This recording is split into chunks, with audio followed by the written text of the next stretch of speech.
বন্ধু বান্ধব মিলা গেছিলাম একটু ঘুরতে।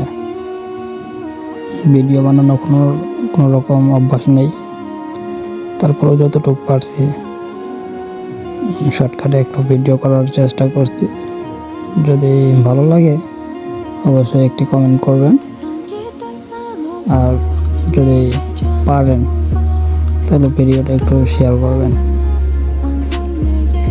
আর আপনারা কোথা থেকে ভিডিওটা দেখছেন অবশ্যই একটা কমেন্ট করবেন।